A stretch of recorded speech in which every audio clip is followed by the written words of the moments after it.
Olá, você que me segue aqui no canal Verdade que Liberta, eu sou Marcos Antônio. Mais uma vez aqui nós estamos para mais um vídeo aqui no canal e quero aqui agradecer a você que é inscrito no meu canal, aos 61 inscritos que já tenho. Meu muito obrigado, fico muito contente em saber que os conteúdos que aqui eu posto são de importância e interessante para você. Quero agradecer de coração, tá? E se você ainda não é inscrito, aproveita, se inscreve no canal, ative o sininho das notificações e a cada vídeo que eu for colocar aqui você vai estar por dentro de todas as publicações que estarei fazendo, tá? Nesse vídeo de hoje nós vamos dar sequência ao estágio que estou realizando pela Faculdade Uninter. Lembrando que estou fazendo estágio de maneira online pelo fato do Covid-19, daí a faculdade regulamentou que fosse dessa maneira, à distância. Então aqui é o estágio que estou fazendo, eu tenho uma carga horária a cumprir e estou aqui para mais um vídeo, para fazer mais um assunto, falar sobre mais um assunto dentro do tema do livro de Atos e a Sociedade Greco-Romana, tá? Então essa série que já vai ser agora o 7º vídeo dessa série. Se você quiser acompanhar os outros vídeos que já gravei e você ainda não teve tempo ou acesso a todo o material, eu preparei uma playlist no meu canal, você pode acessar ali, está tudo na sequência ali, tá? Tem o primeiro vídeo que é apenas introdutório de 5 minutos e depois você vai ter as partes ali dos vídeos que já foram colocados aqui. Essa será a 7ª parte, né? Então o tema é o livro de Atos dos Apóstolos e a Sociedade Greco-Romana. Nos 2 vídeos anteriores a esse que estou gravando, eu falei sobre o período helenístico da Grécia, na Sociedade Greco-Romana, né? O helenismo grego-macedônico, melhor dizendo. E depois o último vídeo que eu gravei foi sobre Roma Imperial, né? O período de Roma na sua fase de império, né? Lembramos que Roma teve a fase monárquica, republicana e imperial, né? Abordei sobre Roma Imperial, sobretudo na época do século I, que é o que nos mais interessa para esse tema do estágio, tá bom? Então o tema é sempre esse, até eu terminar meu estágio, o livro de Atos dos Apóstolos e a Sociedade Greco-Romana, porém dentro desse tema eu abordo alguns tópicos para nós falarmos acerca dessas sociedades da antiguidade, né? Grécia e Roma, né? Juntamente também com o judaísmo e o cristianismo, tá? Com base no livro de Atos, né? O livro de Atos é um livro, como todos vocês sabem, né? Um livro da Bíblia, mas eu estou utilizando ele como livro histórico, certo? Pegando muitos fatos históricos que ali houve, muito choque de cultura, muito choque de religião, e estou em cima desse tema fazendo a proposta desse estágio, né? A minha proposta é abordar a sociedade greco-romana e judaico-cristã, né? Com a perspectiva do livro de Atos dos Apóstolos, que é um livro histórico do Novo Testamento da Bíblia Sagrada, tá? Muito bem, então aqui nós já falamos no canal, né, sobre esse tema. Nós já falamos sobre a Grécia, nós já falamos sobre Roma, já falamos sobre a historicidade do livro de Atos, né, porque fora da Bíblia a gente percebe que o livro de Atos tem a sua relevância também. Nós falamos de Lucas, o autor do livro, falamos do apóstolo Paulo e vamos acompanhar o apóstolo Paulo em mais uma de suas viagens, né? Ao todo ele fez 4 viagens, né? Hoje vamos falar da 2ª viagem missionária de Paulo e nós abordamos acerca de documentos históricos que comprovam os fatos registrados por Lucas no livro de Atos, né? Então eu já falei aqui para vocês em um outro vídeo de que Lucas é reconhecido como um dos historiadores de primeira classe, um dos melhores historiadores da antiguidade, do 1º século da nossa era. Muito bem, então com essa introdução, né, então a gente vai entrar no tema de hoje, e hoje nós vamos falar acerca de Atos capítulo 17. Se der tempo, ainda vou falar sobre Atos 18 nesse vídeo, senão eu vou deixar para um próximo, tá? Por quê? O capítulo 17 de Atos mostra, a partir do versículo 16, que Paulo ele está em Atenas e lá ele vai fazer uma pregação, ele vai fazer um discurso. E ele está agora diante de filósofos gregos ali, né? Ele vai se revoltar com a idolatria dominante na cidade de Atenas, né? Então vou trazer aqui citações históricas do livro de Atos, capítulo 17, né? E vou trazer aqui algumas menções também, né? de historicidade, tá bom? Mas antes de mais nada, né, eu falei aqui há pouco sobre a historicidade do livro de Atos.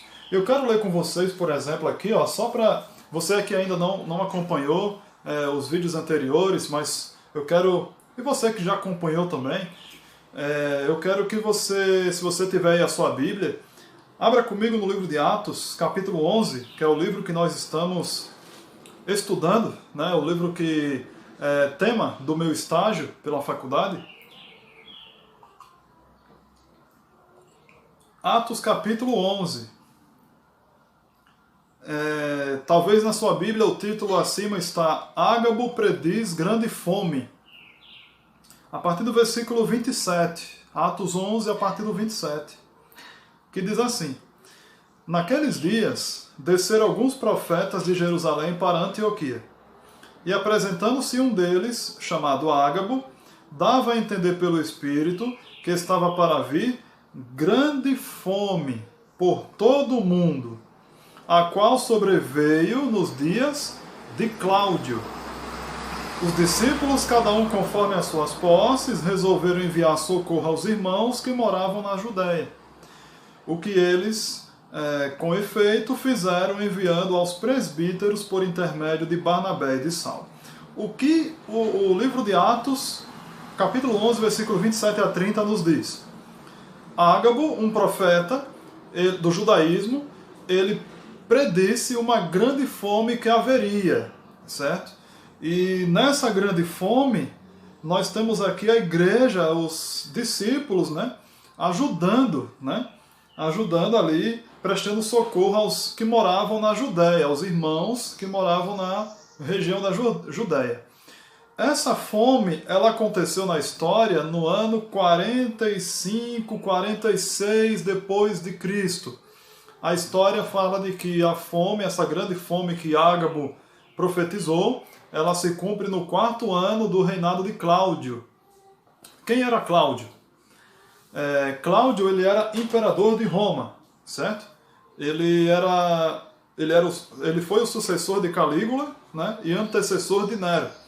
E o nome completo de Cláudio, Tiberius Claudius César Augustus Germânicos. Esse era o nome completo do imperador Cláudio, né? Cláudio, aqui citado aqui na Bíblia, é o Cláudio imperador. E aqui está o nome, né, desse imperador. Que num vídeo anterior eu falei que Cláudio ele teve alguns comportamentos estranhos. Lembra que eu falei? Por exemplo, num grande banquete que ele deu, que Cláudio ofereceu assim, ele liberou que as pessoas soltassem puns ali. Imagina, né? Que absurdo, né? E também, certa vez ele suspeitou que sua esposa estava traindo ele. E ele suspeitou de nada mais e nada menos do que 300 homens. Aí o que ele fez? Ele mandou matar a mulher e mandou matar os 300 homens. Já pensou? Então, Cláudio teve esses desvios de comportamento, né? E na época do imperador Cláudio, né, Tibério, Cláudio, César, Augusto, Germânico, esse imperador, na época dele, houve essa grande fome predita por Ágabo, né, um profeta do judaísmo. Muito bem, então, o que eu quero dizer com isso, né? Voltando aqui ao verso 28, a Bíblia diz assim, né, que estava para vir grande fome por todo o mundo. O mundo, quando a Bíblia fala aqui nesse texto, se relaciona ao Império Romano, certo? Ou seja, grande fome por todo o Império, né? O Império Romano, que era o poder que dominava na época do 1º século, né? Da nossa era cristã.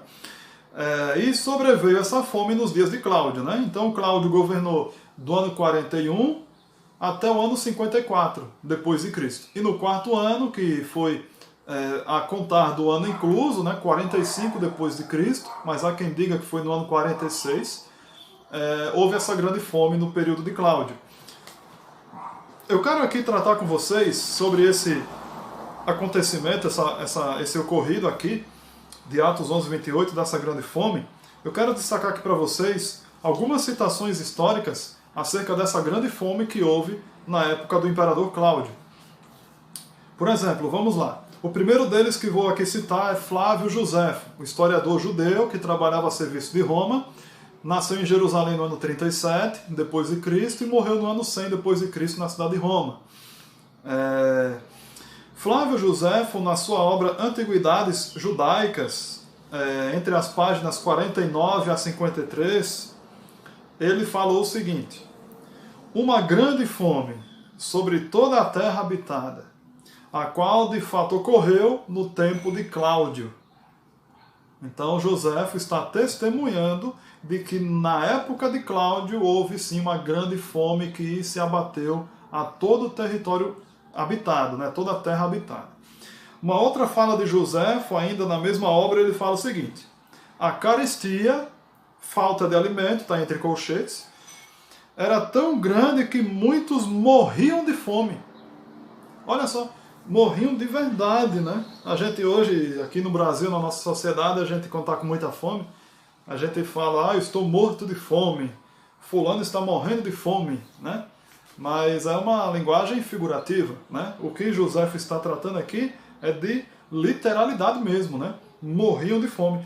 É igual, por exemplo, aqui no versículo mesmo que eu expliquei para vocês, que houve uma grande fome por todo mundo, mas não foi no globo inteiro que houve uma grande fome, mas dentro do Império Romano. É como se eu dissesse assim, todo mundo vai vir na minha casa hoje, mas não vai ser os 7,8 bilhões de pessoas que vão entrar aqui, até porque não tem nem como. Né? Então quando a gente fala todo mundo, é uma linguagem exagerada, né? Uma hipérbole. Né? A gente não está literalizando a coisa. Né? Então aqui acontece, aqui no versículo 28 de Atos 11. Né? E aqui na fala de Josefo também, ele disse que a carestia era tão grande que muitos morriam de fome, ou seja, morria de verdade. Né? Pessoas morrendo porque não tinham o que comer. Por que houve essa fome, né? A história também vai nos dizer. E agora eu recorro a outro historiador de Roma. Esse é romano agora, né? Josefo era judeu, agora Suetônio, né? Romano. Caius Suetônios Tranquilos era o nome completo de Suetônio. Ele viveu do ano 69 ao ano 141 depois de Cristo. E ele escreve na sua obra chamada Vida de Cláudio. Em inglês é Life of Claudius, certo? No capítulo 18 ele fala o seguinte: havia escassez de alimentos, resultado de colheitas ruins que ocorreram durante vários anos. Entendeu? Porque houve essa fome na época de Cláudio, por causa de colheitas ruins, né? Escassez de alimento, né? Por consequência. Né? Houve colheitas ruins ali, né? Como diz ali Suetônio, né? E por causa dessas colheitas ruins, né? Houve escassez, né? De alimentos, né? Faltou comida dentro do império. Imagina, né? Eu expliquei no vídeo sobre Roma Imperial de que somente 0,5% da população romana recebia o auxílio do governo romano, né? Foi refutado no vídeo anterior a história de que Roma, a sociedade de Roma vivia à base de pão e circo, né? Não era bem assim, né? Não era bem assim. O historiador Faverzani, ele no livro citado Antiguidade Clássica, ele vai rebater essa teoria, né? Mas aqui o certo é que houve sim uma grande fome que se arrastou por vários anos, né? Por más colheitas, né? Por escassez de alimentos. Daí então o Suetônio continua, né?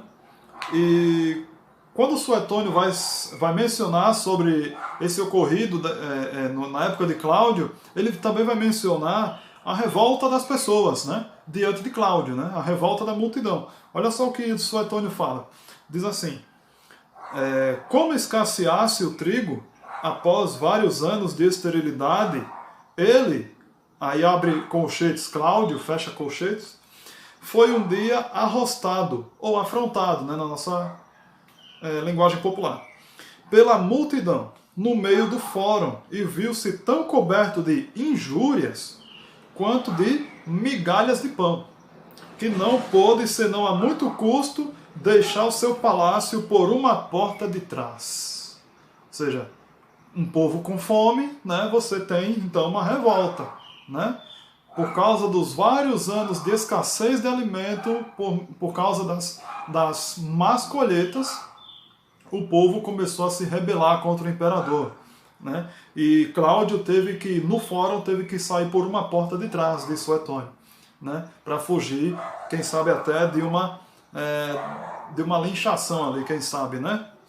Ele foi afrontado, né? Afrontado com injúrias, né? As pessoas ali xingando o imperador. Agora, uma coisa interessante ainda acerca desse acontecido, que é descrito na Bíblia, né? O livro de Atos, ele é tão verídico, ele é tão histórico, né? Que fora da Bíblia a gente consegue comprovar que houve essa grande fome, né? E que o livro de Atos está certo em falar sobre esses fatos. O historiador Orósios, do século IV, né? Historiador português da cidade de Braga, Portugal, né? Ele que viveu dos anos 385 a 420 depois de Cristo. Ele menciona essa fome que houve na época de Cláudio, né? Ele já viveu do quarto para o quinto século depois de Cristo, e ele, por volta de quase 500 anos, ele vai falar sobre essa grande fome que houve na época de Cláudio, no Império Romano. Só que não temos esse documento de Orósios, né? Mas a boa notícia é que temos um documento do rei Alfredo da Inglaterra, que viveu no 9º século depois de Cristo. O rei Alfredo, ele vai escrever, ele vai fazer uma cópia do que Orósios, historiador português, fez no 5º século. Então, 400 anos mais tarde, o rei Alfredo da Inglaterra vai citar Orósios, né? Ele faz uma tradução e a história, hoje a humanidade tem esse relato, certo? O reinado de Alfredo da Inglaterra foi de 886 a 889, ou seja, foi bem curtinho, né? A contarmos do ano incluso, né? Dá 4 anos de reinado. E ele morre com 50 ou 51 anos de idade ali, né? Ele escreveu a obra A Crônica Anglo-Saxônica. E nessa obra, A Crônica Anglo-Saxônica, ele escreve sobre o que aconteceu na época de Cláudio, ali, a Grande Fome, né? Ele data o ano 46, é por isso que a história, quando se trata de cronologias, a gente não tem, principalmente quando é a história da antiguidade, a gente não tem como dizer 100% que tal evento foi em tal data. Em alguns casos sim, certo? Em alguns casos sim, em outros nem tanto, né? Como esse é um aqui, né? Ou foi no ano 45 ou foi no ano 46. O rei Alfredo, ele fala que foi no ano 46, né? Então a considerar 46 depois de Cristo, né? Na Era Comum. Diz assim, ano 46. Neste ano, Cláudio, o segundo imperador romano a invadir a Bretanha, né, colocou grande parte da ilha sob seu controle e acrescentou as horcadas ao reino de Roma. Neste mesmo ano, ocorreu uma grande fome na Síria, que Lucas menciona em seu livro Atos dos Apóstolos. E agora? O livro de Atos, ele é verídico ou não é? Né? Aqui é a maior prova, né, de todos esses textos aqui que eu já li para vocês. Né? Eu trouxe aqui sobre Joséfo, Suetônio e agora o rei Alfredo, né, traduzindo uma obra de Orósios. Ele fala que essa grande fome que aconteceu, que de fato aconteceu, né, ela é citada na obra do livro de Atos dos Apóstolos, citada por Lucas, né? Ali o evangelista, né, médico e também, quem sabe, jurista ou estudante de direito. Então todas essas informações levam a crer que realmente na época de Cláudio, né, as más colheitas, né, elas ocasionaram sim a falta de alimento, a escassez de alimento por todo o Império Romano. Né? Então Cláudio passou aí por vários perrengues, né? Se você quiser a fonte, né, a fonte está numa página do Facebook chamada Conhecendo a Bíblia, né? Publicação de 12 de maio de 2019, às 20 horas e 35 minutos, tá? Então aqui está a fonte aí, né? Se você quiser ler novamente, né? Quiser acompanhar você mesmo, fazer a leitura desses dados aqui que eu trouxe, né? Você pode estar acessando essa página, Conhecendo a Bíblia, né? A página do Facebook. Tem uma citação de Tácito também, historiador romano, mas eu, para não cansar vocês com tantas informações, eu trouxe essas 3 aqui, né? Na verdade 6, né? 2 de cada, né? Aqui, né?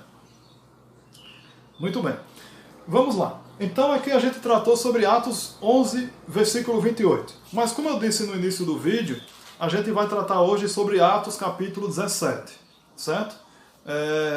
Eu vou deixar Atos capítulo 18 para falar no próximo vídeo que eu irei fazer, tá? Vou deixar para o próximo vídeo Atos 18 e Atos 19, porque hoje nós temos aqui o Atos 17, né? Nós temos muita riqueza de detalhe. Tá? Então aqui eu vou citar alguns fatos históricos, algumas histórias mesmo, filosofia, falar um pouquinho de filosofia, porque Paulo lidou com um público de filósofos gregos, então a gente vai tentar brevemente passar para vocês o que Atos 17, né, tem a nos dizer e também o que a história extra-bíblica tem para nos dizer. Então vamos lá. A pauta que estou traçando aqui, que eu quero transmitir aqui no estágio, é o conflito de cultura e de religião entre judaísmo e cristianismo versus a sociedade greco-romana, ou seja, a sociedade judaico-cristã versus a sociedade greco-romana, né? Quando iam para a área da cultura e da religião, eles tinham esse choque, né, cultural e religioso. Quer ver um exemplo? Os judeus cristãos, eles não participavam de procissões feitas pelo Império Romano, certo? Procissões de deuses ali, né? Seja lá o deus qual for, né? Se fosse Poseidon, Mercúrio, Hermes, Vênus, Apolo, Diana, né? Esses deuses aí, né? Afrodite. Então, Afrodite é Vênus, né? Então aqui a gente percebe que na Roma Antiga, né, no primeiro século, os judeus cristãos eles não participavam de procissões, daí os romanos achavam ruim. Em contrapartida, os romanos eles acusavam os judeus cristãos de canibalismo por causa da Santa Ceia. Que na Santa Ceia Jesus ensinou de que o pão representa o corpo de Cristo e o suco da uva, o vinho puro, né, representa o sangue puro de Cristo, né? Mas os romanos eles entenderam que os judeus estavam praticando canibalismo, como se o pão fosse realmente a carne literal de Cristo e o suco da uva, o sangue literal de Cristo, né? Então assim era conflitante muitas das vezes, né? O convívio entre gregos e romanos com judeus e cristãos. Então, nesses choques de cultura e religião, Paulo, mais uma vez, ele se vê diante de um conflito, né, cultural e religioso. Em Atos 17, aqui é a segunda viagem missionária de Paulo, né? Em Atos 16, Paulo é livre da prisão, Paulo e Silas, né? Tem um vídeo aqui no canal sobre Atos 16 aqui. Em Atos 17, Paulo e Silas vão a Tessalônica e depois eles vão a Bereia. E aí eu quero ler com vocês, se você tem a sua Bíblia aberta aí, confira comigo Atos capítulo 17, versículo 15, que diz assim: Os responsáveis por Paulo levaram-no até Atenas e regressaram trazendo ordem a Silas e Timóteo para que o mais depressa possível fossem ter com ele. Né? Então aqui terminada a expedição em Bereia, então Paulo estava agora sendo levado para Atenas. Né? E o verso 16 diz: Enquanto Paulo os esperava em Atenas, o seu espírito se revoltava em face da idolatria dominante na cidade. Perceberam aqui? Duas coisas interessantes. Vamos lá. O versículo 16 aqui fala que Paulo os esperava Silas e Timóteo em Atenas. Atenas era a grande cidade, o grande centro cultural da cultura e da filosofia grega, certo? E em Atenas, aqui Paulo, né, a Bíblia vai descrever que Paulo se revoltou em face da idolatria dominante. Ou seja, um judeu cristão, né, vendo um monte de estátua de deuses, né, que na visão judaico-cristã, deuses pagãos. Paulo, sendo um judeu cristão, adorador do único Deus, o Deus verdadeiro, criador dos céus, da terra e de todo o universo, né, ele vendo aquela adoração àqueles ídolos, lógico, né, perfeitamente, Paulo, né, naturalmente, ele iria se revoltar com essa situação em Atenas, né? E aí eu quero trazer alguns dados também, algumas citações. Pausanias, que foi um geógrafo da cidade, ele afirmou que em Atenas havia mais de 30 mil estátuas de deuses, né? Estátuas públicas, tá? Fora as privadas, entendeu? Então aqui nós temos uma nuance, né, do porquê que Paulo estava tão revoltado com a idolatria na cidade, porque era mais de 30 mil deuses, certo? Um outro historiador também, chamado Juvenal, um autor romano, ele fala assim, até de forma irônica, ele fala assim: em Atenas é mais fácil encontrar um deus do que um homem. Já pensou? Então era muito mais fácil encontrar um ídolo, um deus, né, do que um ser humano, né? Aqui numa obra de Juvenal, uma obra satírica, né? Ele escreveu com tom de ironia mesmo, né? Era mais fácil encontrar um deus do que um homem. Um outro historiador chamado Diógenes Laércio. Diógenes Laércios, ele vai falar acerca de uma praga que houve em Atenas. E ele fala sobre Epimênides. Tem um vídeo no YouTube do Dr. Rodrigo Silva, você pode pesquisar aí depois, caso te interesse. O título é Ao Deus Desconhecido. E ele apresenta, ali direto do Areópago, do antigo Areópago, ele apresenta essa história, tá?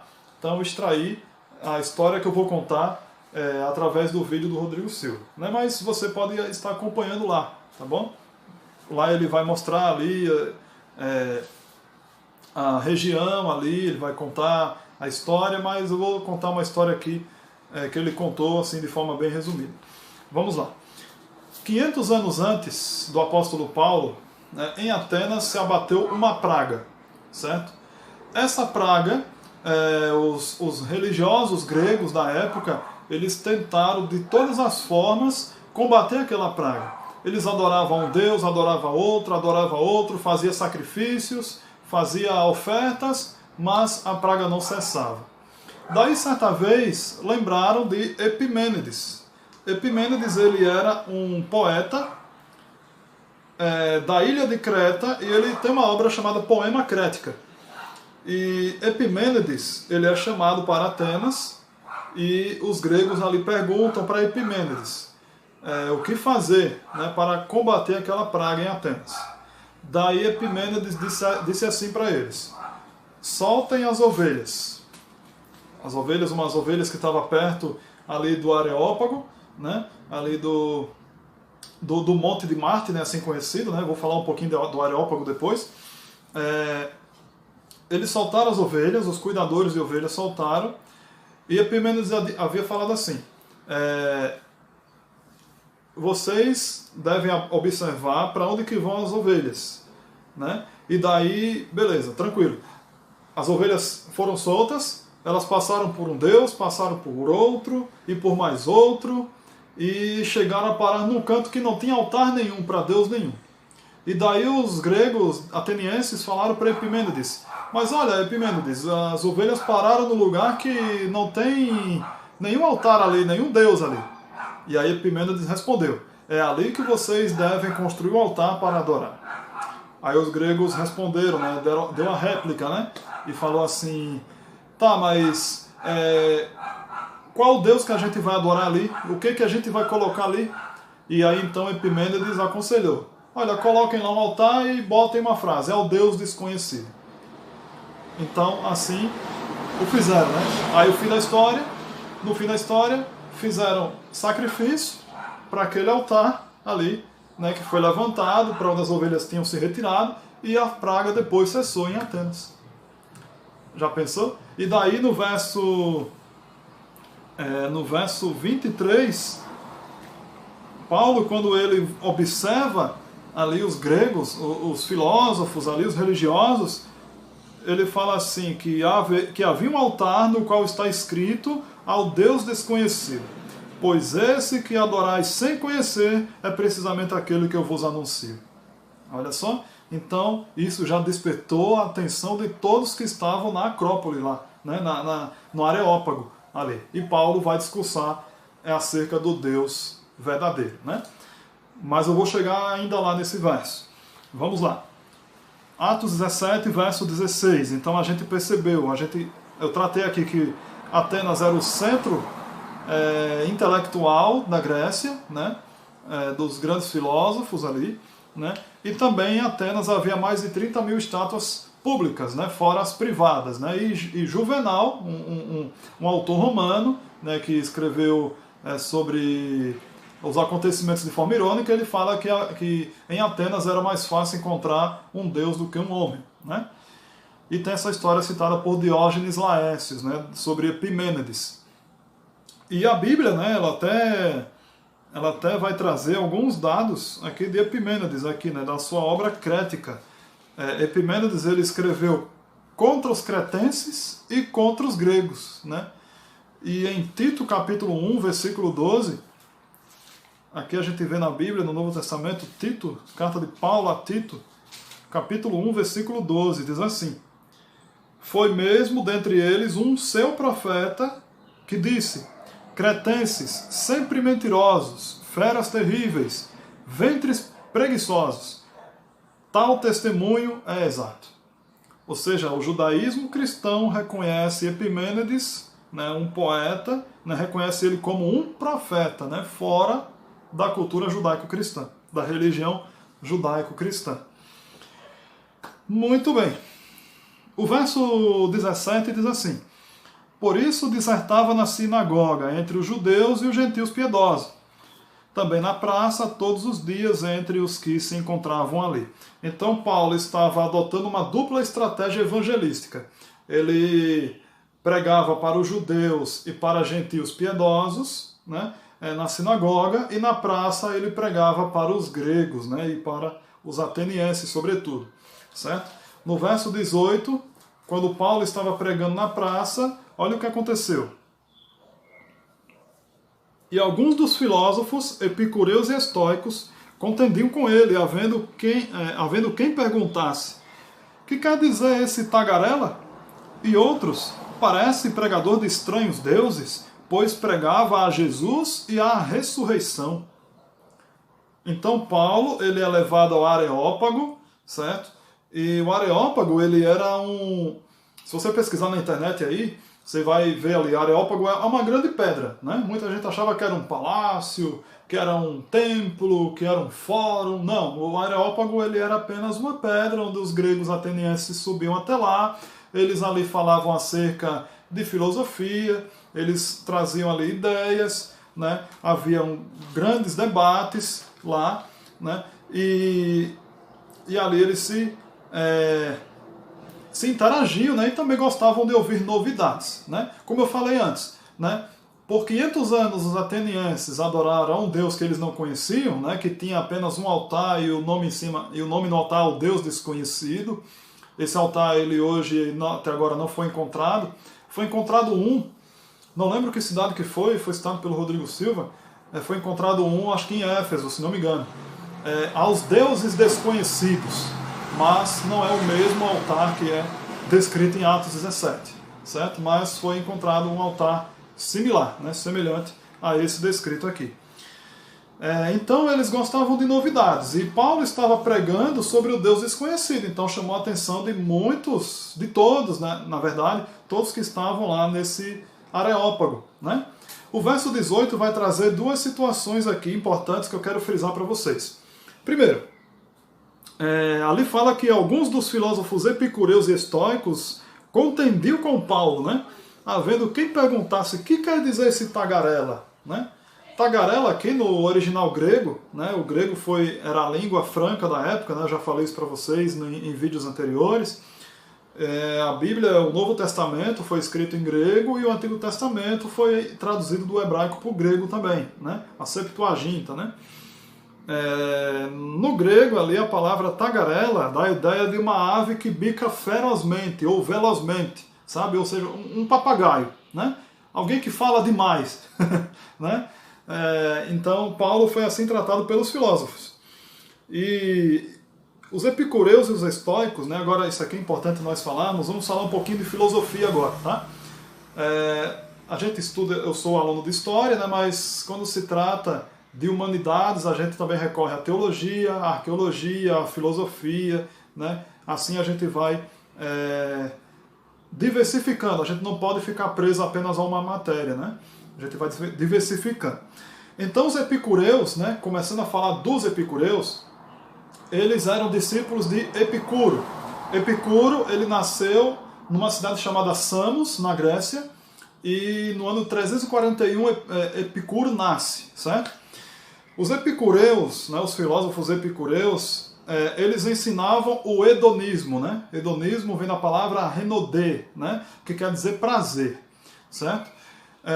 O conceito geral dos epicureus era de que a felicidade na vida ela vinha por meio da obtenção de prazer. Só que, um dado interessante, o prazer, na filosofia dos epicureus, tinha o prazer momentâneo, a curto prazo, e tinha o prazer mais duradouro, a médio e longo prazo, certo? O que os epicureus ensinavam é que você deveria obter o prazer duradouro. Ou seja, como que é um prazer duradouro, né, na filosofia grega? É você, por exemplo, contemplar uma obra de arte, é você contemplar a natureza, é você ter uma conversa saudável com alguém, certo? E isso traz a obtenção do prazer, isso na mentalidade grega, na época, certo? Mas e isso deve ser maior do que a obtenção do prazer momentâneo, que atividades carnais, né? O sexo, a bebida, ou seja, momentos, né?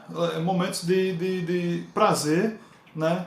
Ali, né? Prazeres que são passageiros, né? Então os filósofos eles entendiam que existiam esses tipos de prazeres, porém eles destacavam que a pessoa, se ela quisesse realmente ser feliz, ela tinha que ter uma felicidade, ela tinha que obter um prazer duradouro, né? Contemplar uma obra de arte, como eu disse, a natureza, ter uma conversa boa, saudável com alguém inteligente, né, trocando ideias, e assim eles entendiam que seria a base para se obter a felicidade, né? Bom, a felicidade na visão dos epicureus, né, é a falta de dor e de perturbação, certo? Eles tinham pelo menos 4 pharmakon, certo? Você pode pesquisar depois ali, né? Eles tinham pelo menos 4 pontos, né, chamados de pharmakon, que eles tinham que atingir, né, para conseguir essa busca da felicidade. Então os epicureus eles tinham 4 pontos. Primeiro, não há o que temer sobre a morte, né, diante da morte. Segundo, não há o que temer diante dos deuses. Terceiro, a obtenção do prazer, né, é a busca dessa felicidade. E o quarto, suportar a dor. Ou seja, a dor, o sofrimento, perseguição. Então, se um grego ele conseguisse, na visão dos epicureus, conseguisse ele assimilar esses 4 pontos, né, não ter medo da morte, não ter medo dos deuses, obter o prazer duradouro, que nem eu expliquei há pouco, e também suportar a dor, né, a dor da vida, né, as adversidades da vida. Então, se os gregos conseguissem assimilar esses 4 pontos, aí ele poderia dizer que estava feliz, né? É o que se chama de ataraxia, né? É uma palavra grega, né? Ataraxia significa ausência de perturbação ou inquietação da mente. Então, o grego, né, na filosofia dos epicureus, ele poderia alcançar esse estágio, né?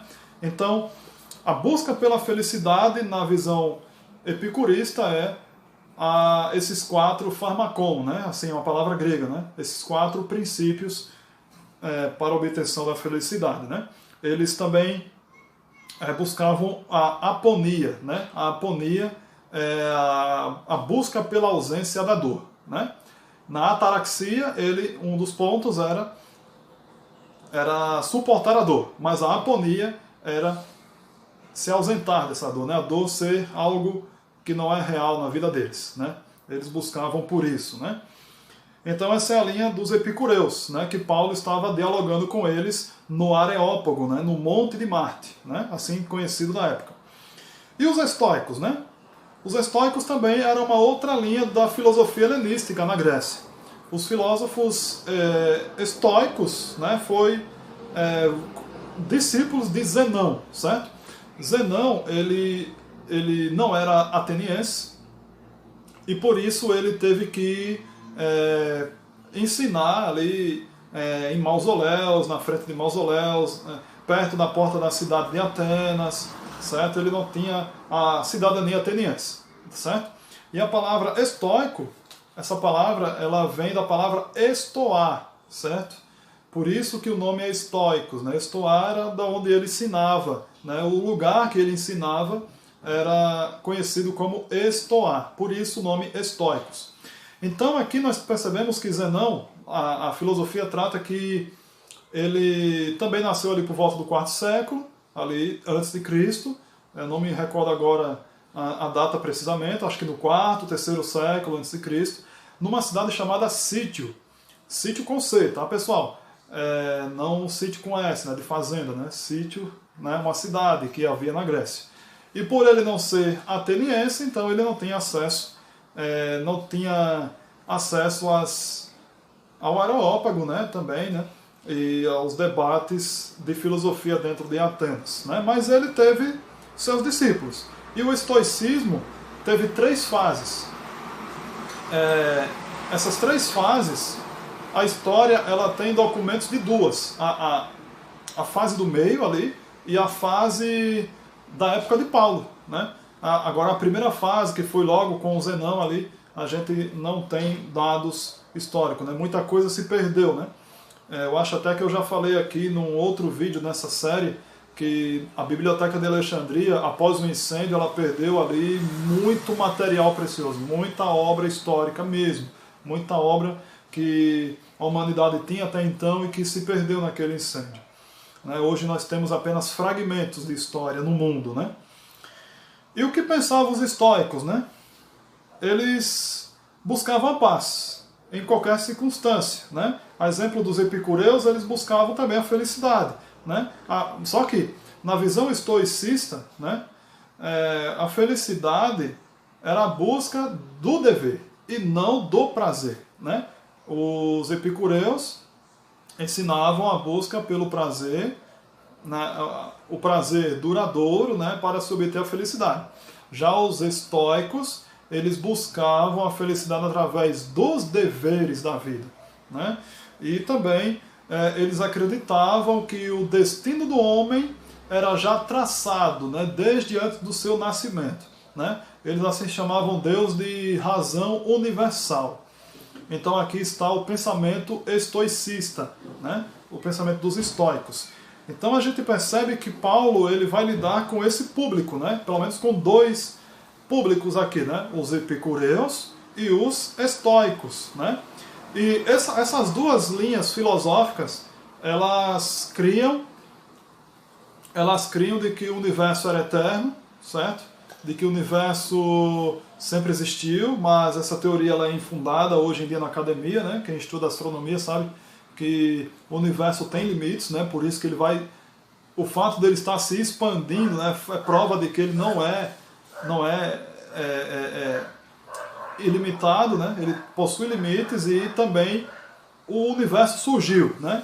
Até o Stephen Hawking, né, que era um filósofo ateu, né, ele não acreditava na existência de Deus, ele falou certa vez que o universo ele foi criado a partir de um ponto de luz. Ele não atribui a Deus, né, ali a criação do universo, mas ele fala que a partir de um ponto de luz, em algum lugar desse universo, né, fora desse universo, melhor dizendo, houve então toda essa criação do cosmos, né? Então a gente percebe que na época dos filósofos helenistas, né, eles criam que o universo era eterno também por causa que Platão ensinou isso, né? Platão, Aristóteles também, né? Aristóteles achava que o universo era eterno também. Então a gente percebe que os epicureus e os estoicos, né, e todas as escolas helenísticas da filosofia tinham uma visão humanista, racionalista, materialista, né? Melhor dizendo, eles priorizavam muito a razão, o intelecto, né? E eles tinham uma visão muito humanista. Pode ver que a obtenção do prazer, ou da felicidade, né, para os estoicos era a partir dos deveres, né? Realizando os deveres da vida. E para os epicureus, os prazeres duradouros, né? Mas as duas linhas filosóficas vão para um denominador comum que vai dar no materialismo e no racionalismo, né? E no humanismo também. Ou seja, materialismo, tudo que é material, tudo que você possui, tudo que você faz, né? Isso te traz felicidade, né? O racionalismo, né? A gente precisa falar muito, né? Eles priorizavam muito a razão, né? E até consideravam Deus a razão universal, né? Ou seja, um ser inteligente que criou todas as coisas, certo? E também materialista, né? Humanista, melhor dizendo, né? A visão deles era muito humana, ou seja, eles adoravam os deuses, né? Como eu disse, Atenas tinha mais de 30 mil deuses, né? Estátuas públicas de Deus, mas diferente da cultura judaico-cristã, esses deuses, eles, no entendimento greco-romano, eles não se relacionavam com as pessoas, certo? Eles eram transcendentais, né? Ou seja, os deuses no panteão greco-romano, eles não interferiam na vida dos seres humanos aqui, né? Diferente do Deus verdadeiro, né? Que na visão judaico-cristã, o Deus verdadeiro criou todas as coisas e também ele participa das atividades dos seres humanos aqui na Terra, né? Então era esses os pensamentos, né, dos epicureus e dos estoicos. E Paulo lidou com esse público. Agora imagina, né, o conflito, o debate que foi. Paulo, sendo um judeu cristão, né, convertido ao único Deus verdadeiro, né, tendo que falar, tendo que debater contra os epicureus e estoicos, que eram totalmente humanistas, materialistas e que tinham uma visão totalmente diferente da visão judaico-cristã. Então aqui a gente percebe mais uma vez, né, na estadia de Paulo em Atenas, que houve sim um choque de religião, né? E Paulo, quando chega em Atenas, ele fica revoltado com a idolatria dominante do lugar, porém ele não vai, a princípio, né, condenar aquela idolatria, né? Mas muito pelo contrário, ele elogia a fé dos atenienses, né? A gente vai ver isso aqui daqui a pouco. Muito bem. No verso 18, ainda de Atos 17, diz assim, na parte B, né? E outros, parece pregador de estranhos deuses, pois pregava a Jesus e a ressurreição. A ressurreição na antiguidade, na época ali de Paulo, não era aceita no mundo antigo. Era uma doutrina que não era aceita nem sequer dentro do judaísmo. Porém, com uma ressalva, eles acreditavam na ressurreição apenas no juízo final. Certo? No juízo final, no fim de todas as coisas, aí os judeus acreditavam que haveria ressurreição, né? Mas nem todos os judeus acreditavam nisso ainda. Agora imagina os gregos, né? Imagina os gregos, os romanos, né? Esse pessoal aí que acreditava na imortalidade natural da alma, né? E na dicotomia do corpo, né? Que Platão ensinou, né? Que o corpo é a prisão da alma, né? Mas a Bíblia diz que a alma somos nós, né? e até Oscar Cullmann, né, um teólogo protestante da Idade Moderna, ele falou certa vez que o corpo não é a prisão da alma, mas é o templo do Espírito Santo. Né? Muito bem. Aqui nós percebemos que os filósofos gregos, né, eles falaram que Paulo estava pregando sobre estranhos deuses, né, pois falava sobre Jesus e a ressurreição. Os gregos entenderam, né, que a ressurreição de que Paulo estava falando, eles pensavam que era uma deusa. Eles achavam que Jesus e a ressurreição era tipo marido e mulher. Né? Jesus, Deus homem, e ressurreição, uma deusa mulher. Né? E eles estavam tão familiarizados com a cultura politeísta, né? Qualquer coisa para eles era um deus, né? Que eles achavam que o que Paulo estava falando sobre a ressurreição era uma deusa para eles. Né? E Paulo vai explicar, né, lá na primeira carta dele aos Coríntios, né? Corinto, uma cidade grega, a gente no próximo vídeo vai falar um pouco sobre Corinto, mas ele ali no capítulo 1, versículos 21 a 25, ele vai falar sobre a crucificação de Cristo, né? Vai falar da cruz, a mensagem da cruz, ali, né? Então aqui os gregos entenderam que a ressurreição, a princípio, né, eles entenderam que a ressurreição era uma deusa. Né? A palavra grega para ressurreição é anastasis, né? E a palavra Jesus, né? O nome Jesus em grego era Iesos, né? Iesos e Anastasis, né? Então eles pensavam que eram dois deuses, né? Um casal de deuses, né? Muito bem. Então aqui a gente percebe que Paulo ele vai lidando com uma situação bem desafiadora a princípio, né? Mas ele vai discorrendo acerca do Deus desconhecido, né? Eu falei para vocês que o Areópago, né? Ele era um monte, né? Chamado Monte de Marte, era uma pedra que existe até hoje lá na Grécia, e onde os filósofos iriam discutir ideias e ouvir novidades. O verso 19 diz: Então, tomando consigo, levaram Areópago, dizendo: Poderemos saber que nova doutrina é essa que ensinas? Né? Ou seja, os filósofos gregos estavam querendo saber o que Paulo estava querendo falar sobre Jesus e a ressurreição. Né? O Areópago ele funcionava como um tribunal, certo? Ele era um tribunal, mas também ele era local de debates. Né? Era na colina, é a colina de Ares, né? Colina de Ares, né? O deus da guerra, né? Ares na cultura grega, né? Na religião grega, mas na religião romana, lembra que eu falei das mudanças nominais que Roma fez em detrimento aos nomes dos deuses gregos, né? Então Ares, né, passou a se chamar Marte, né? Marte, o deus da guerra, né? Exatamente, Ares, né? Passou a se chamar Marte, né? Colina de Marte, né? O Monte de Marte. No verso 20 diz: Posto que nos traze aos ouvidos coisas estranhas, queremos saber o que vem a ser isso.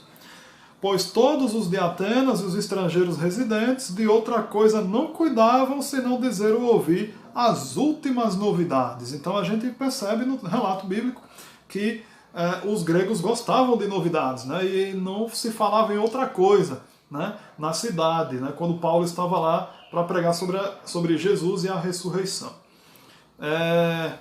Agora, no verso 22, Paulo fala assim: Então Paulo, levantando-se no meio do Areópago, disse: Senhores atenienses, em tudo vos vejo acentuadamente religiosos. Ou seja, Paulo elogiou os gregos, né? A fé dos gregos, a religião dos gregos, né? Porque, passando e observando os objetos de vosso culto, encontrei também um altar no qual está escrito ao Deus desconhecido, né? Em grego é agnostotheos, né? Theos, Deus, né? E agnosto, desconhecido, né? E a palavra ali desconhecido, na verdade, no original é em ignorância, né? A palavra agnosto, né? Pois esse que adorais sem conhecer, né? É precisamente aquele que eu vos anuncio. Imagina. Então Paulo começa a pregar para os atenienses, ele vai falar acerca de Jesus e a ressurreição, e quando ele vê aquele altar com a frase ao Deus desconhecido, agnostos theo, então ele vai ali então dizer que aquele Deus que eles não eles adoravam sem conhecer era precisamente aquele que ele iria anunciar, né? Então chamou mais a atenção ainda, né, dos gregos no Areópago, né?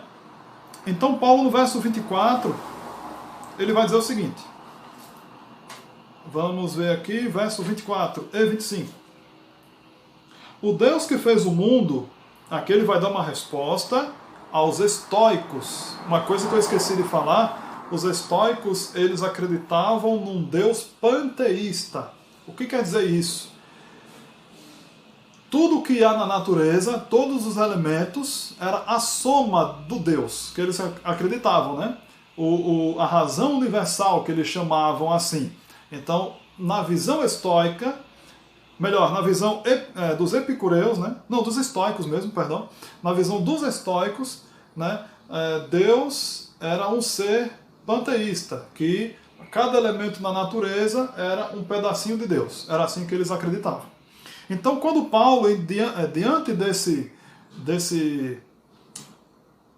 dessa situação, né, que os epicureus aqui tinham esse conhecimento, né, esse conhecimento eles achavam que Deus era dessa forma, né, os elementos da natureza se formando num Deus panteísta, a razão universal, Paulo fala assim, o Deus que fez o mundo e tudo o que nele existe, sendo ele Senhor do céu e da terra, não habita em santuários feitos por mãos humanas, nem é servido por mãos humanas, como se de alguma coisa precisasse, pois ele mesmo é quem a todos dá vida, respiração e tudo mais. Então aqui nós percebemos, né, que Paulo vai em conflito, né, no bom sentido da palavra, né, ele vai contrastar a ideia de Deus para os estoicos, né? O estoicismo, repito, acreditava num Deus panteísta, que a cada elemento da natureza era um pedacinho de Deus. Já o apóstolo Paulo, ele vai ensinar que o Deus desconhecido, que até então era desconhecido para os atenienses, né? Agora, com o discurso de Paulo, eles passam a conhecer esse Deus. Na visão paulina, né, Deus é o criador de todo o universo, né? Que fala do céu e da terra. Né? E ele não é servido por mãos humanas e nem habita em santuários feitos por mãos humanas. Né? Ou seja, Paulo está dizendo que Deus é o legítimo criador do universo, ele é o único Deus verdadeiro, e de que ele não precisa ser servido por nós, seres humanos, que não precisa estar dentro de um santuário, habitando, né? Dentro de um santuário terrestre, né? Construído por mãos humanas. Então aqui a visão estoica, né, era dessa maneira, né? E falando um pouco dos estoicos, mais um pouquinho, os estoicos, eles, um grande nome, né? Poderia citar alguns aqui, né? Eu até recomendo, por exemplo, essa obra aqui chamada Introdução à Filosofia Antiga, né? Da editora Inter Saberes também, da faculdade, tá? Da faculdade Uninter que eu faço curso de licenciatura em História, né? Mas eu peguei esse de Filosofia aqui, até por curiosidade, né? Para aprender um pouco, e também uso também para esse estágio também, né? As explicações que eu falei aqui sobre os estoicos e os epicureus estão nesse livro aqui, então tá tudo com base nesse livro aqui, tá bom? Legal. Então aqui a gente vê, né, que os estoicos, né, dentre os nomes do estoicismo, né, o principal deles é Sêneca. Não sei se você já ouviu falar de Sêneca. Sêneca, ele era um estadista romano, ele era mentor de Nero, chegou a ser principal conselheiro de Nero quando Nero assumiu Roma. Ele era membro do Senado romano, era filósofo, certo? Ele tinha essas funções dentro do Império Romano, né? Escrevia sobre filosofia. E ele era da filosofia do pensamento estoico, certo? Sêneca, né? Sêneca também, eu já utilizei uma fonte histórica que foi escrita por ele, né, a respeito da cruz, né? Sêneca, ele fala que certa vez ele viu cruzes, né, por todo lugar dentro do Império Romano, né? Pessoas mortas, né, com requintes e crueldade mesmo, né? Então Sêneca aqui, né, voltando aqui, ele procurou caracterizar a razão universal como uma espécie de Deus panteísta. Então, na época do primeiro século, na época do apóstolo Paulo, né, Sêneca ele tratou a razão universal, né, que era o Deus na visão estoica, né, como sendo um Deus panteísta, né, um Deus que estava, um Deus transcendental, mas que estava presente na natureza, certo? Então aqui para os estoicos panteístas, Paulo está dizendo que o Deus que eles assim acreditavam ser transcendental, ele é um Deus que atua, né? É um Deus que é presente, é o Deus que criou todas as coisas, né? O céu e a terra aqui descrito. No verso 26 ao 28, o apóstolo Paulo vai dar uma resposta agora aos epicureus, né? A outra linha filosófica helenística. Eu não citei para vocês ainda, quando o helenismo tomou conta do mundo antigo, né, com Alexandre o Grande disseminando a cultura grega, aí termina o período clássico e começa o período helenístico, a gente percebe que houve algumas escolas filosóficas que surgiram nesse período. Além dos epicureus e dos estoicos, havia o cinismo, certo? E havia também o ceticismo, certo? Então, pelo menos a gente tem quatro correntes filosóficas do helenismo, né? Conhecidas, né? Então, voltando aqui, no verso 26 em diante, até o 28, Paulo fala aos epicureus o seguinte: os epicureus, né, que acreditavam, uma outra coisa também, que acreditavam que a Terra, né, e a humanidade ficaram ao acaso, né?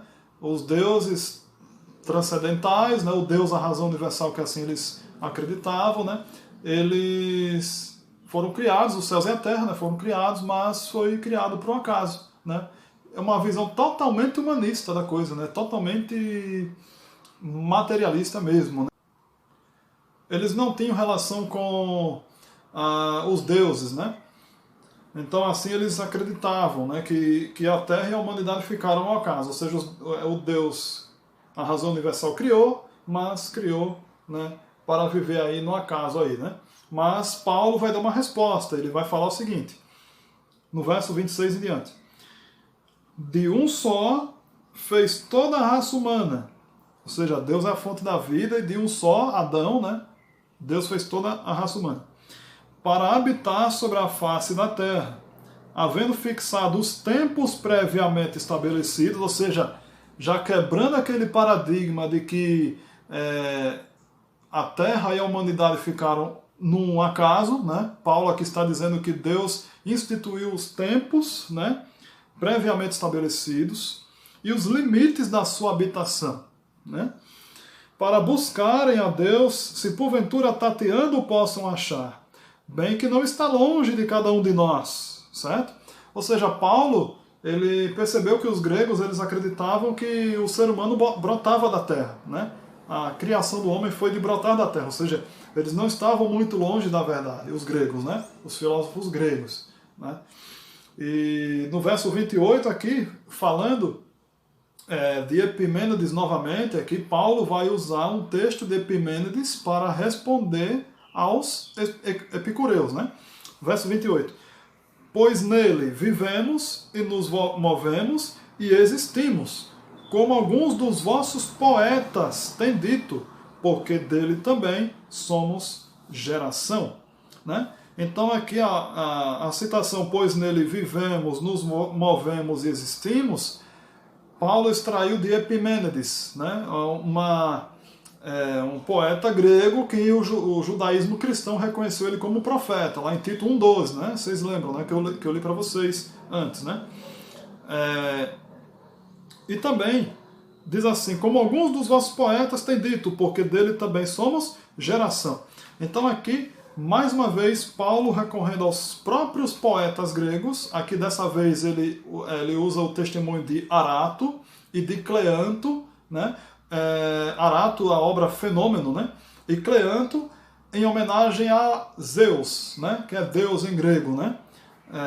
Por isso que eles afirmaram, porque dele também somos geração, né? Então Cleanto e Arato criam que a partir de Zeus, o deus principal da Grécia, que depois se tornou Júpiter na mitologia romana, a partir dele que veio todos os seres humanos, né? Mas Paulo está dizendo que o Deus desconhecido, que até então era desconhecido para os atenienses, é esse o Deus que criou os céus e a terra, é dele que que veio a raça humana e que de um só, né, no caso Adão, né, juntamente com Eva, deles vieram toda a descendência humana, né, toda a raça humana. Muito bem, estamos encaminhando para o final e a gente vai vendo aqui em Atos 17 que Paulo vai estar discorrendo acerca do Deus verdadeiro, vai falar de Jesus, vai falar do juízo, vai falar da ressurreição, né? E aqui no verso 31, a partir do verso 29, para nós contextualizarmos, diz assim: sendo, pois, geração de Deus, não devemos pensar que a divindade é semelhante ao ouro, à prata ou à pedra, trabalhados pela arte e imaginação do homem. Ou seja, Paulo está dizendo o seguinte, que o Deus verdadeiro, ele não é feito de ouro, de prata, de pedra, né, trabalhados, né, com as mãos humanas, né? Não é um Deus que precisa ser carregado, né? Mas sim um Deus que nos carrega no seu colo, né? Um Deus que é muito maior do que o próprio universo que ele mesmo criou, né? É isso que Paulo está dizendo aqui para os gregos. E isso foi causando admiração nos gregos, né? Esse discurso de Paulo, né? Ou seja, Paulo ele debatia com classe, ele era um homem que tinha pelo menos 3 mundos na cabeça, né? Ele era um judeu, judeu cristão, né? Judeu, filho de pais judeus, né? E depois se tornou cristão, romano de cidadania, pois nasceu em Tarso da Sicília, cidade do Império Romano, e conhecia muito da cultura grega, né? Cultura, filosofia, a religião, né? Então era um cara de pelo menos 3 mundos na cabeça, né? E Paulo ele está aqui debatendo com filósofos gregos inteligentes na época e debatendo com classe, né? Respeitando a opinião adversária, mas colocando a verdade em cima ali, né? No verso 30, Paulo dá um alívio, né, para os gregos, né? Ele fala assim, e ele pode também estar dando aqui para nós também, né, esse alívio, né? No verso 30 diz: ora, não levou Deus em conta os tempos da ignorância, agora, porém, notifica aos homens que todos, em toda parte, se arrependam, né? É um texto que a gente pode trazer para os nossos dias hoje, né? Se você, agora falando em teologia, né? Falei de filosofia aqui antes, agora falando de teologia. Se você não conhecia alguma doutrina, né, da Bíblia, né, algum ensinamento bíblico, e passou a conhecer e viu que por todo um bom tempo você estava praticando de forma errada algum ensinamento bíblico, ou deixava de praticar por imaginar que não precisaria mais observar tal princípio, né? Há uma boa notícia para você, né? Deus não leva em conta o tempo da ignorância. Ou seja, Deus não vai cobrar nada de você que você não saiba. Agora, a partir do momento que você conhece, ou que pelo menos você tem o acesso ao conhecimento da verdade, né? Aí Deus vai cobrar de você, vai cobrar de mim, né? Então, aqui Paulo diz que Deus notifica a todos os homens que se arrependam, né? Ou seja, Paulo agora já está apelando para os gregos. No verso 31, Paulo continua dizendo o seguinte: porquanto estabeleceu um dia em que há de julgar o mundo com justiça, ou seja, está falando do juízo, né? Juízo final, por meio de um varão. Esse varão, de acordo com João 5:22, é Jesus, né? Diz lá que Jesus é juiz, que destinou e acreditou diante de todos, ressuscitando dentre os mortos. Olha só, então quando Paulo chega no assunto da ressurreição, quando os gregos entendem que a ressurreição de que Paulo estava falando não era nenhuma deusa, mulher de Jesus, né? A ressurreição é um acontecimento sobrenatural que Deus realiza para tornar o ser humano a viver, né? E na antiguidade a doutrina da ressurreição não era aceita pela grande maioria, né? E aí então quando Paulo fala de que Jesus ressuscitou dentre os mortos, aí o verso 32 diz: Quando ouviram falar de ressurreição de mortos, esse foi o ponto da discórdia, uns escarneceram e outros disseram: a respeito disso te ouviremos noutra ocasião. Né? E aqui termina, né? Ou seja, Paulo não conseguiu chegar até o final do seu sermão, né, diante dos filósofos, mas pelo menos ele ensinou algumas verdades sobre Jesus, sobre a ressurreição, sobre o juízo, sobre o arrependimento, né? Então Jesus, né, foi pregado sim ali por Paulo, né? A morte de Cristo, a ressurreição de Cristo, né, foi falado ali por Paulo, né? Paulo não conseguiu terminar o sermão, mas o que ele falou ali, né, já surtiu efeito na vida de pelo menos duas pessoas, né? Aqui diz a Bíblia assim, verso 33 e 34, para encerrar. A essa altura, Paulo se retirou do meio deles, né? Porque ele falou da ressurreição dos mortos e era uma doutrina que não era aceita, bem aceita pela grande parte da população da antiguidade. Houve, porém, alguns homens que se agregaram a ele e creram. Entre eles estava Dionísio, o Areopagita, né? Ou seja, ele era membro do conselho do Areópago, né? E uma mulher chamada Dâmaris, e com eles outros mais. Ou seja, Dionísio, que era um membro ali do Areópago, ele passa a ser bispo em Atenas, né? Ou seja, pastor, né? E Dâmaris foi uma mulher que contribuiu muito para o desenvolvimento da pregação do evangelho em Atenas e da igreja em Atenas, né? Então, o discurso de Paulo fez com que, pelo menos é o relato que temos na Bíblia, de que Dionísio e Dâmaris, né, crescem no que Paulo pregou e se arrependessem, e assim eles foram. Dionísio tornou-se bispo e Dâmaris se tornou uma discípula do Senhor Jesus. Certo, pessoal? Então, quero agradecer aqui a você que, mais uma vez, esteve aqui acompanhando esse vídeo. Muito obrigado, tá bom? Muito obrigado pela sua atenção.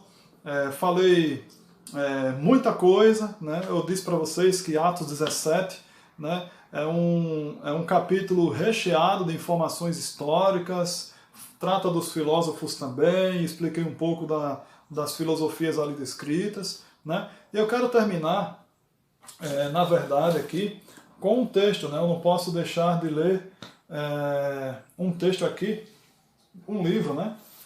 História da Redenção. Aqui está a capa do livro, aqui, ó, História da Redenção, de Ellen Goldwhite. Ellen Goldwhite foi uma escritora norte-americana que viveu no século XIX, adventista do sétimo dia. Estou trazendo essa obra de Ellen White, ela sendo como escritora, né? O adventismo crê que ela foi uma profetisa, né? Eu sou adventista e creio no dom profético de Ellen White, certo? Se você tem curiosidade de saber um pouco mais sobre Ellen White, se você já ouviu falar de Ellen White ou se você nunca ouviu, né? Pesquise em fontes adventistas a respeito de Ellen White. Eu digo fontes adventistas porque tem muitas fontes aí que quando vão falar de Ellen White falam mal dela, né? Mas são pessoas que infelizmente falam por ignorância ou por má fé, né? Mas pesquise um pouco, né, sobre Ellen White, né?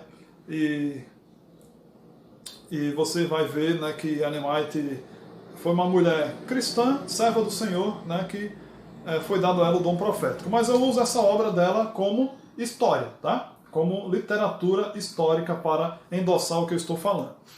Na página 217, Ellen White ela vai dizer o seguinte. Ela vai dizer aqui, no capítulo 42, aqui, vou mostrar para vocês, os anos de Paulo, né? Os anos do ministério de Paulo, né? Vamos lá. Página 217, Ellen White, ela vai falar assim acerca de Paulo em Atenas. Diz assim: veja Paulo em Atenas, das pessoas reunidas no Areópago, quando enfrentou ciência com ciência, lógica com lógica, filosofia com filosofia. Contato nascido do amor divino, ele apontou a Jeová como o Deus desconhecido, que seus ouvintes adoravam sem conhecer. e com palavras tiradas de um de seus próprios poetas, ele o descreveu como um pai, de quem eles eram filhos. Nessa época de castas, quando os direitos das pessoas eram completamente ignorados, observe-o expondo a grande verdade da fraternidade humana, declarando que Deus, de um só, fez toda a raça humana para habitar sobre toda a face da terra. Aqui Ellen White cita Atos 17, versículo 26. Então, aqui de forma bem resumida, a escritora norte-americana Ellen G. White vai dizer que Paulo, ali ele enfrentou, os filósofos gregos, enfrentou no bom sentido, ciência com ciência, lógica com lógica, filosofia com filosofia, E aqui ele apontou para o Deus desconhecido como sendo o Deus verdadeiro que criou o céu e a terra, e Deus, criou Adão, e dele fez toda a raça humana, Adão e Eva, dele veio toda a raça humana sobre a face da terra, Então, com essa citação, História da Redenção, página 217 de Ellen White, eu quero terminar esse vídeo de hoje. Quero agradecer mais uma vez a atenção, o carinho de vocês. Espero que esse vídeo tenha sido bem elucidativo, E no próximo vídeo vamos falar acerca de Atos capítulo 18 e Atos capítulo 19, tá bom? Continuando nessas viagens missionárias que Paulo fez na época do primeiro século no mundo antigo, na época do Império de Roma. Vou ficando por aqui, tá bom? Fica aqui minha gratidão por você ter acompanhado aqui esse vídeo. Meu muito obrigado. Se você não é inscrito no meu canal, você pode estar se inscrevendo nesse instante. E ative as notificações clicando no sininho, para que você receba novos vídeos aqui. E assim a gente vai crescendo essa família aqui do Verdade que Liberta, nesse canal que aqui apresento para vocês e posto os vídeos aqui para vocês. Tá bom? Um grande abraço, fiquem com Deus e até a próxima, se Deus permitir.